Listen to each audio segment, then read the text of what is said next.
Hello friends, welcome to my YouTube channel. दोस्तों, आज हम बात करने वाले हैं द इंटेलिजेंट इन्वेस्टर के चैप्टर 2 पार्ट 1 के बारे में, जिसमें हम लोग बात करेंगे द इन्वेस्टर एंड इन्फ्लेशन, निवेशक और मुद्रास्फीति। दोस्तों, अगर आप इस चैनल में नए हैं तो इस चैनल को सब्सक्राइब कर लें ताकि इस तरह का इन्फॉर्मेटिव वीडियो आपको मिलता रहे। तो चलिए इस वीडियो को शुरू करते हैं और जानने की कोशिश करते हैं कि इन्वेस्टर और इन्फ्लेशन में क्या संबंध है और हमको इन्फ्लेशन को बीट करने के लिए क्या करना चाहिए, किस तरह की हमको रणनीति अपनानी चाहिए। इस वीडियो में इसी के बारे में बात हम लोग करेंगे। दोस्तों, महंगाई और इसके खिलाफ लड़ाई। हाल के वर्षों में जनता के मन में बहुत छाया हुआ है कि कैसे हम इन्फ्लेशन को बीट करें।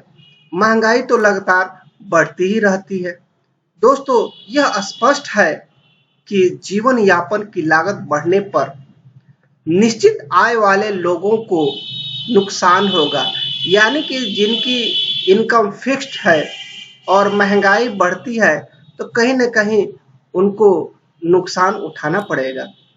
दूसरी ओर स्टॉक धारकों को यह संभावना है कि रुपये की क्रय शक्ति के नुकसान की भरपाई उनके लाभांश यानी कि जो डिविडेंड है उसमें प्रगति और उनके शेयरों की कीमत में बढ़ोतरी से हो सकती है।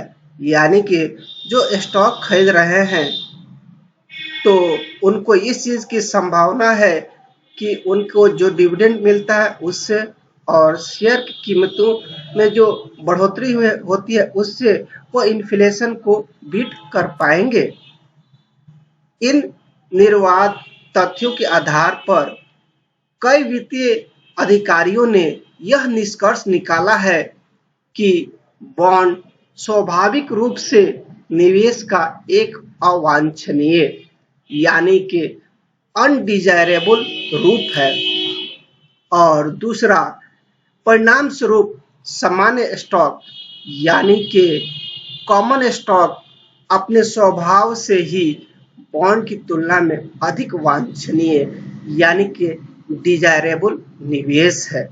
यानी कहने का मतलब कि अगर आपको बढ़िया रिटर्न कमाना है तो स्टॉक में निवेश ज़्यादा बेहतर होता है बनिस्पत बॉन्ड के।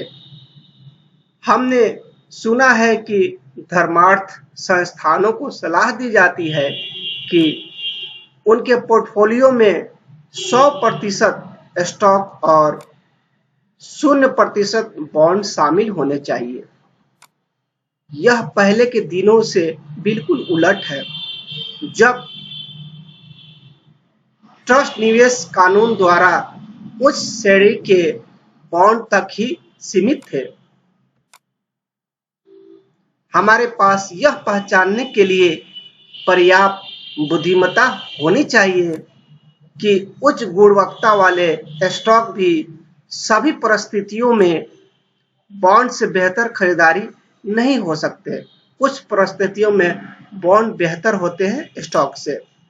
दोस्तों, वर्षों पहले अक्सर सुना जाता था कि कोई भी बॉन्ड किसी भी स्टॉक से अधिक सुरक्षित होता है। आम शेयरों में ने वास्तव में लंबी अवधि में बॉन्ड से बेहतर प्रदर्शन किया है। यह हमें अगले तार्किक प्रश्न पर लाता है, क्या कोई धारणा है कि सामान्य स्टॉक भविष्य के वर्षों में अतीत की तुलना में बेहतर प्रदर्शन करने की संभावना रखते हैं? ये एक क्वेश्चन है और जिसका इस महत्वपूर्ण प्रश्न का हमारा उत्तर बिल्कुल नहीं होना चाहिए, क्योंकि कोई जरूरी नहीं कि कोई स्टॉक अतीत में अगर बेहतर किया है तो भविष्य में भी बेहतर करेगा।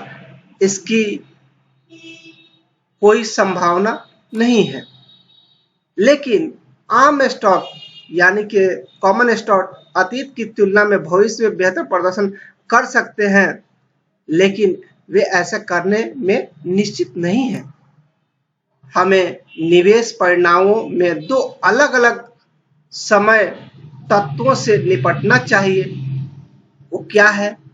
पहला यह कवर करता है कि दीर्घकालिक भविष्य में क्या घटित होने की संभावना है।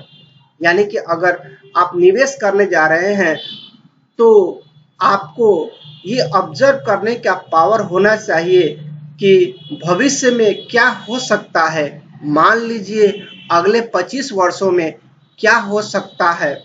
अगर आप इसको प्रिडिक्ट कर पाते हैं तो फिर आप सफल हो सकते हैं। दूसरा इस बात पर लागू होता है कि निवेशक के साथ क्या होने की संभावना है। वित्तीय और मनोवैज्ञानिक रूप से छोटी या मध्यवर्ती अवधि में, मान लीजिए 5 साल या उससे कम में, जो निवेशक है उसके साथ क्या होने की संभावना है। दोस्तों, उसकी जो मानसिक स्थिति है वो बिगड़ सकती है, उसकी आशाएं और आशंकाएं ये भी माने रखता है, उसने जो किया है उससे उसकी संतुष्टि या असंतोष ये भी माने रखता है। सबसे ऊपर उसके निर्णय की आगे क्या करना है यह भी माने रखता है। ये सभी जीवन भर के निवेश के पूर्वव्यापी प्रभाव से नहीं, बल्कि साल दर साल के उसके अनुभव से निर्धारित होते हैं। आपका जिस तरह से अनुभव होगा आप उतना ही बेहतर कर सकते हैं। दोस्तों, इस बिंदु पर हम स्पष्टवादी हो सकते हैं कि मुद्रास्फीति की स्थिति और आम स्टॉक यानी कॉमन स्टॉक आय और कीमतों के उतार चढ़ाव के बीच कोई करीबी समय संबंध नहीं है। दोस्तों, आज के वीडियो में बस इतना ही। मैं उम्मीद करता हूं कि ये वीडियो आपको अच्छा लगा होगा, तो इस वीडियो को लाइक कर दें। अगर आप इस चैनल में नए हैं तो इस चैनल को सब्सक्राइब कर लें ताकि इस तरह का इन्फॉर्मेटिव वीडियो आपको मिलता रहे। Thank you for watching this video. मिलते हैं अगले वीडियो में, तब तक के लिए बाय बाय।